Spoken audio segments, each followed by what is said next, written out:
सकाळी अनेक लोक आहेत, सकाळी त्याला माहीतच नाही सकाळ कशी असते काय, त्यांना म्हणतात सूर्यवंशी. सूर्य उगवल्यानंतर उठतात त्यांना काय म्हणतात सूर्यवंशी. आणि चंद्रवंशी कोण आहे, ते सकाळी लवकर उठतात त्यांना चंद्रदर्शन होतं, ते चंद्रवंशी. भगवान कृष्ण चंद्रवंशी होते आणि राम सूर्यवंशी होते. विठ्ठल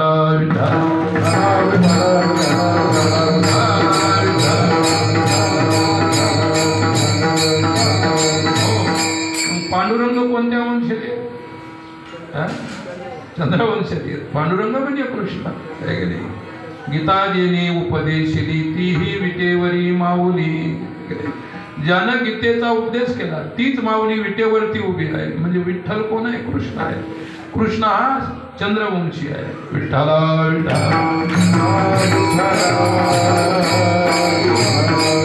कृष्णाचा जन्म रात्री 12ला झाला आणि रामाचा जन्म दिवसा 12ला झाला. काय झाला, दिवसा म्हणजे सूर्याला साक्षी ठेवून जन्म झाला ते राम आणि चंद्राला साक्षी ठेवून ज्यांचा जन्म झाला ते कृष्ण. विठ्ठल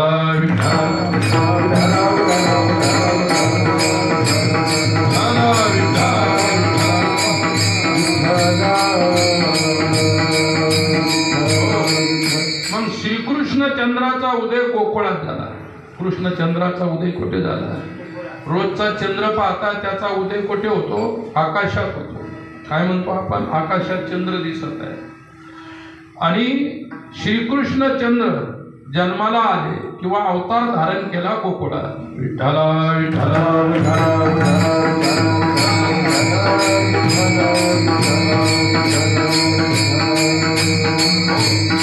ज्या झाडाखाली आपण आपल्या शेतामध्ये दिवसा झोपतो, रात्री जाऊन झोपू शकतो का? झाड तेच आहे, शेत तेच आहे, पण अंधाराची भीती आहे. काय दिवसा असं वाटत नाही की याच्यावर भूत आहे म्हणून, रात्री आपोआप वाटतंय झाडावर भूत असू शकतो. काय झाडाखाली जायला रात्री माणसं भेटतात, दिवसभर ज्या झाडाखाली राहतात रात्री त्या झाडाखाली माणूस जायला करतो, घाबरतो. वास्तविक दिवस आणि रात्री झाडावर काय बदल झाला, काहीच बदल नाही. बदल आपल्या मनात होतो. विठ्ठल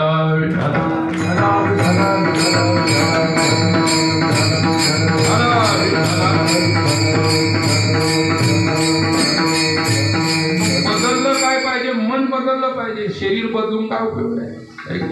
असा होता पतला, दुबळा पतला होता, एकदम लहान झाला. शरीर बदललं. शरीर बदलण्यात काही फायदा नाही, पण मन बदलण्यात फार मोठा फायदा आहे. भक्ती म्हणजे काय, मनाचं परिवर्तन म्हणजे भक्ती. भक्ती म्हणजे दुसरं काहीच नाही. जे आपलं अगोदरचं मन होतं त्या मनात पुन्हा परिवर्तन होणं, चांगल्या प्रकारचं परिवर्तन होणं, त्याला भक्ती म्हणतात. मग मन परिवर्तन झालं पाहिजे, शरीर परिवर्तन होऊन काही उपयोग नाही. विठ्ठल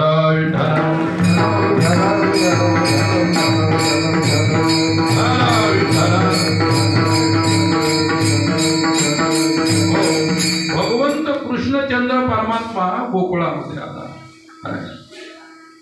दोघांच्या पाठीमागे चंद्र आहे. रामाला सुद्धा रामचंद्र म्हणतात, राम सूर्य म्हणत नाही. काय म्हणतात, रामचंद्र भगवान. आणि इकडे कृष्णचंद्र, दोघांच्याही पाठीमागे काय आहे, चंद्र आहे. आता ते सूर्यवंशी असल्यामुळे त्यांच्या पाठीमागे सूर्याला आलं पाहिजे होतं, राम सूर्य असं म्हणायला पाहिजे होतं, पण असं कोणी म्हणत नाही, रामचंद्र म्हणतात.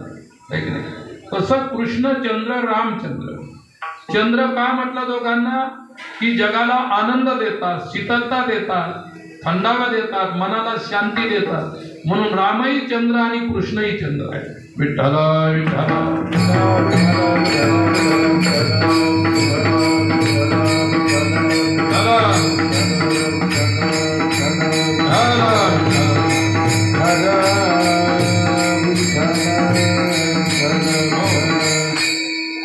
म्हणजे भगवंत कृष्ण परमात्मा गोकुळात आल्यानंतर सर्वांना सुख झालं, परंतु काहींना दुःख सुद्धा झालं. पहा, एकच वस्तू सुखदायी असते, तीच वस्तू कधी कधी कालांतरानं दुःखदायी होऊ शकते. एकच वस्तू केव्हा सुखदायी होते, कालानं दुःखदायी सुद्धा होऊ शकते. ती वस्तू सतत सुखदायी किंवा सतत दुःखदायी नसते, लक्षात ठेवा. तसा परमात्मा जन्माला आला. कृष्ण गोकुळी जन्मला, दुष्टा जळका सुटला, दुष्टा जळका सुटला, दुष्टा जळका सुटला. कृष्ण गोकुळी जन्मला,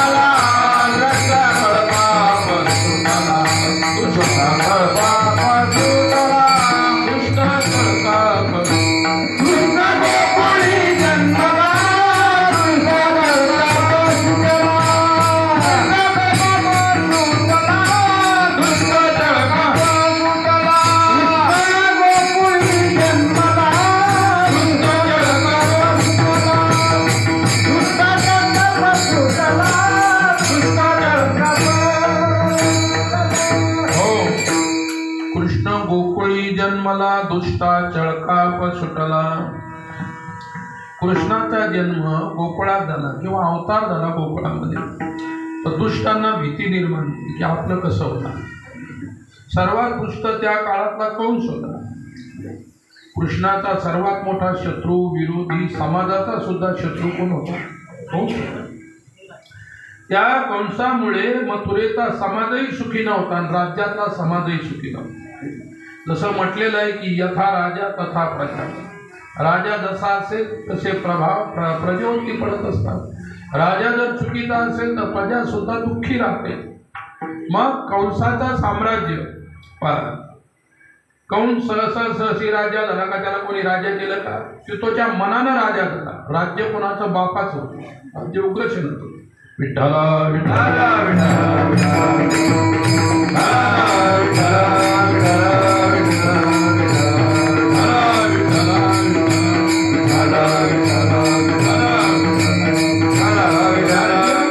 राजा कोण होते? ते राजा उग्रसेन होते. उग्रसेनाचं राज्य होतं. जबरदस्ती कोण घेतलं? कंसाने घेतलं, पोराने घेतलं. राज्य कसं आहे? राज्य दुसऱ्याचं आणि हा राज्य करत आहे. आता औरंगजेब आहे, हिंदू होता का मुसलमान होता? त्यानं परंपरेच्या हिंदूचं पालन केलं, कंसाचं पालन केलं कधी? बापाचं राज्य कंसानं घेतलं. औरंगजेबाने बापाचं राज्य स्वतः घेतलं. दिलं का बापानं? बापानं दिलं नाही, पण याने जबरदस्ती घेतली. जी परंपरा कंसाची तीच परंपरा औरंगजेबाची होती. मग औरंगजेब हिंदू होता का मुसलमान होता? परंपरेचं कोणाच्या पालन केलं? तुम्ही ज्या परंपरेचं पालन करा ती जात तुमची असते.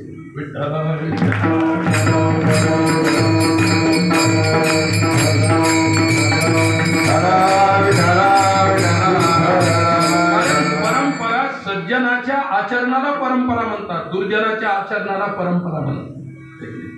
कंसही दुर्जन होता, तो औरंगजेबही दुर्जन होता. त्यांनी जे केलं ती परंपरा होऊ शकत नाही.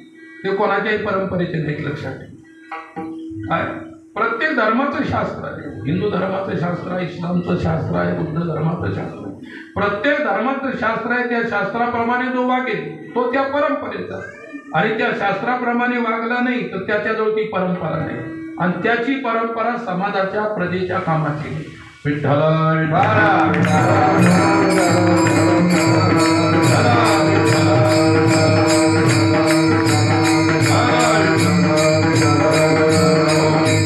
कंसानं साम्राज्य घेतलं. दुष्टा चळका, भीती निर्माण झाली दुष्ट लोकांना. आता आपलं काही खरं नाही. आणि भगवंताचा असं आहे काय? भक्ता राखे पायापाशी, दुर्जनाशी. त्याला देवाला फक्त दुर्जन चालत नाही. भक्त किती असू द्या, मग तो साधा भक्त असेल, मोठा भक्त असेल, लहान असेल, कसाही असेल, तर भक्त देवाला आवडतो. योमद भक्त समे प्रिय. गीतेमध्ये देवाने सांगितलं मला भक्त जसा प्रिय आहे तसं कोणीच नाही. विठ्ठला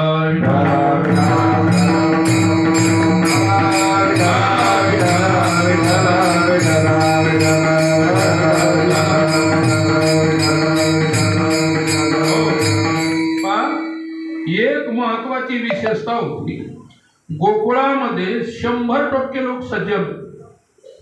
जिथं 100% सत्वगुण असेल, जिथे 100% लोक सज्जन असतील, त्या गावात देव अवतरतो. जिथं थोडं कमी जास्त असेल तिथे देवाचा अवतार हो. गोकुळामध्ये एकापेक्षा एक भक्त, एकापेक्षा एक सत्वगुणी, एकापेक्षा सज्जन. आणि देवानं पाहिलं की आपल्याला अवतार घ्यायचा, पण घ्यायचा कुठे? मग त्याने गोकुळ गाव निवडलं. असे मला अवतार घ्यायच्या लायक गाव गोकुळ आहे. आता जन्म कुठे झाला? मथुरेत. जन्म कुठे झाला? मथुरेत झाला. पण देव मथुरेत राहिला का? मथुरेमध्ये सर्व दुष्ट होते, दुर्जन होते असं नाही. कंस दुर्जन असेल, त्याचे साथीदार दुर्जन असतील, पण प्रजा दुर्जन होती असं काही नाही. देवाला वाटलं, कारण जिथे आई आहे तिथे जन्म होत असतो, जिथे आई नाही तिथे जन्म होतो का? मग आई कुठे होती? कारागृहात होती. मग आईच्या समोर भगवंत प्रगट झाले. आईला सोडून जन्म घेताय. विठ्ठला विठ्ठला विठ्ठला विठ्ठला विठ्ठला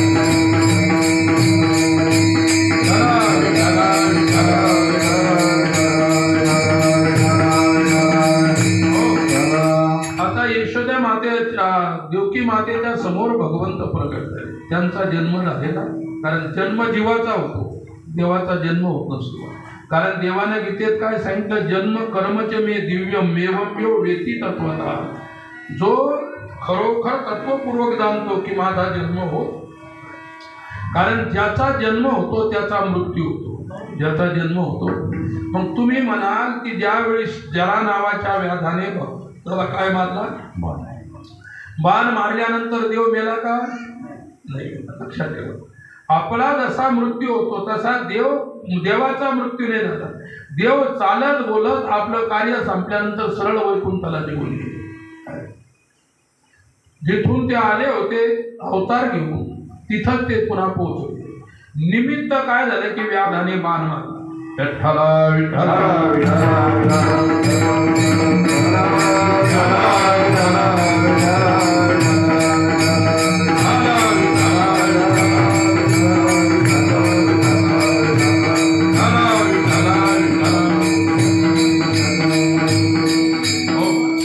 राम अवतारामध्ये काय जे बाली होते, बालीचा पुत्र अंगद होता, मग भगवंतानं काय केलं, चोरून बाण मारला. कोणाला? वालीला चोरून बाण मारला. म्हणजे वृक्ष आडवा केला, समोर वृक्ष केला आणि बरोबर बाण मारला. वालीनं विचारलं, तुला जर तू पुरुषार्थी होता, ईश्वर आहेस, तुला कोणाची भीती नाही, मला कशाला चोरून बाण मारताय? तर देवानं त्याला चांगलं उत्तर दिलंय, ते नाही मी सांगत इथं. मला एवढं सांगायचं, ज्यावेळी त्यावेळी तिथे अंगद उपस्थित होता. बापाला वाटलं माझा मुलगा उपस्थित असताना मला थोडं सुद्धा सहकार्य केलं नाही. या अंगदानं सहकार्य केलं असतं तर कदाचित मी वाचलो असतो. रामाचा बाण मला, अंगद रामाकडून होता त्यावेळेस. अंगद कोणाकडून होता? रामाच्या बाजूला उभा होता. पण वडिलाची जी इच्छा होती, काय मला यानं माझा मुलगा असून शेवटी मला यानं काही सहकार्य केलं नाही, शेवटी याच्यामुळे मला मरावं लागलं, काय आणि ते ऋण फोडण्यासाठी ते अंगद जरा व्याज झाला आणि त्याने मग काय केला, बापाचं ऋण फेडून टाकलं. कारण जो बापाचं ऋण फेडतो त्याला पुत्र म्हणतात. जो बापाचं ऋण फेडू शकत नाही आई वडिलांचं, त्याला पुत्र किंवा मुलगा म्हणता येत नाही. लक्षात घ्या. विठ्ठला विठ्ठला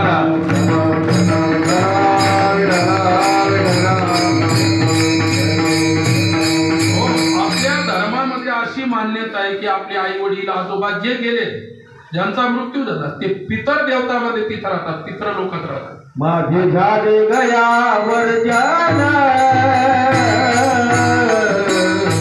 माझे झाले गयावर जाना, माझे जाना गयावर जाना, माझे जाना गयावर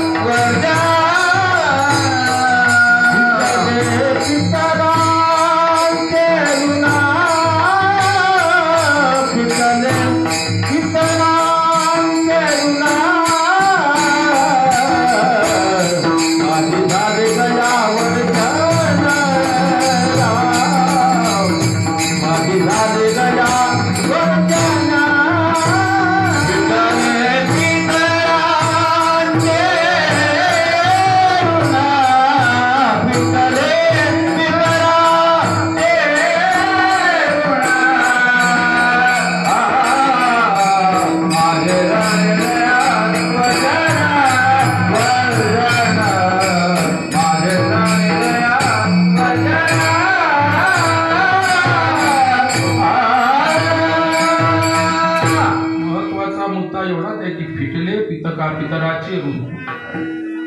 पुत्र त्याला म्हणतात पुमनाम नरकात रायते इति पुत्र. आपल्या पितरांना पुम नावाच्या नरकातून जे उद्धरून येतात त्यांना फक्त पुत्र म्हटलेलं आहे. जन्म झाला म्हणजे त्याचा तो पुत्र झाला असा नाही. पितरांचा जो उद्धार करतो त्याला म्हणतात पुत्र. लक्षात घ्या. काय आपला विषय होता की आपल्या धर्मामध्ये अशी मान्यता आहे की आपण काय करतो, आपले पितर पाहत असतात आणि आपण चांगलं केल्यानंतर पितरांचा तिकडे उद्धार होतो, नाहीतर आहा कर्कटा हे ओखटे अशा प्रकारचे पितर तिथून आपल्याला शाप देतात. जर आपण योग्य पुत्र नसाल तर केव्हाही शापित करू शकतात. हे धर्मशास्त्र आहे. विठ्ठल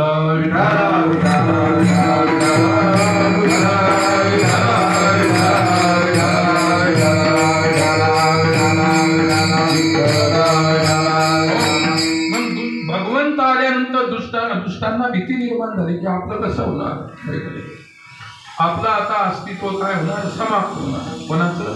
आपलं अस्तित्व. सांगण्याचं तात्पर्य एवढंच आहे की ज्यावेळी भगवंत तेथे अवतीर्ण झाले तिथून मग आपल्या वडिलांना सांगितलं. काय सांगितलं? मदनेई गोकुळा नंदाच्या घराला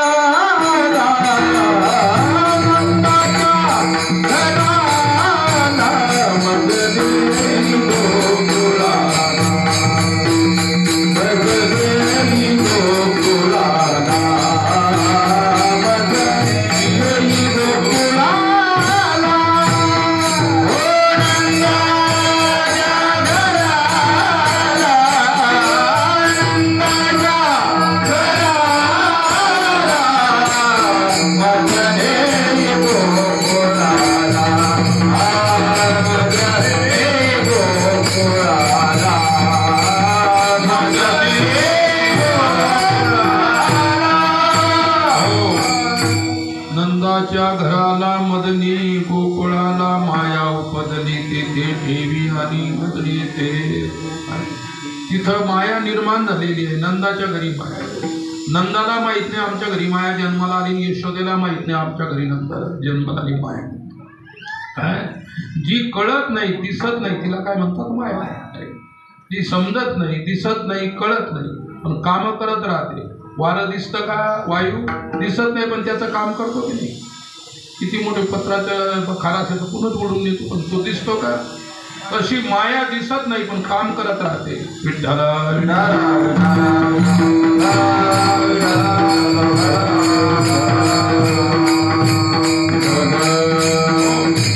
हातचा देव गेला की हातात माया येते. वसुदेवानं काय आणलं? देव आणला. देव सोडून गेला की आली माया हातात. माया कोणाच्या हातात येते? ज्यानं देव सोडलेला आहे त्याच्या पाठीमागे माया लागते. मग वसुदेवाने काय केलं की देव सोडून दिला तिथं. स्वतःचा देव, स्वतःचा पुत्र असणारा देव तिथं सोडून दिला आणि तिथून आपत घेऊन आला, ती माया घेऊन आला. आणि ती माया घेऊन कुठे आला? कंसाच्या नगरामध्ये. कारण देवाला माहित होतं की माया जर तिकडे सोडली कंसाकडे की कंसाचं काम उतरत आहे. माया सोडल्याशिवाय कंस काही मारल्या जाऊ शकत. मग भगवंताने स्वतःहून तिकडं माया सोडण्याचा आदेश दिला आणि मग त्या कंसाच्या राज्यामध्ये माया सुटली. आणि माया आल्यानंतर मग आता कंसाला विपरीत बुद्धी व्हायला लागली. विठ्ठल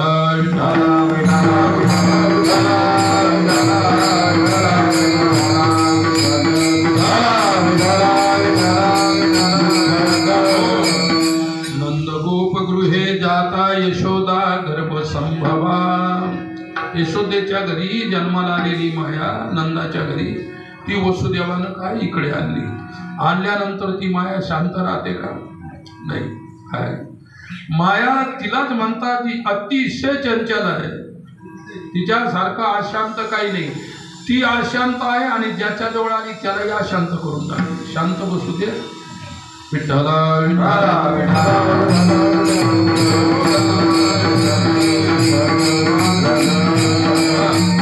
आता इथं तुम्ही बसले, सर्व शांत बसले की नाही? काही तर देवाचा विषय चालू आहे म्हणून तुम्ही शांत बसले. आणि ते संपू द्या उठू द्या, मग तुम्ही एकतरी शांत आहे का? मग काय इथं देव आहे आणि याच्या बाहेर गेले की मग माया आहे. तसं गोकुळामध्ये माया जन्माला आली पण ती माया मध्ये म्हणाली की मी नंदाच्या घरी टिकू शकत नाही. इथं भक्त आहे सर्व. भक्ताच्या जवळ मी टिकू शकत नाही, मला अभक्ताच्या घरी जावं लागेल तरच आपला निभाव लागू शकतो. मग ती कुठे आली? या मथुरेत आली. तिथं सर्वात मोठा भक्त कंसाच्या इथं आली. जशी माया आली तर पहा तिथे द्वारपाळ होते, जातानाही झोपलेले होते.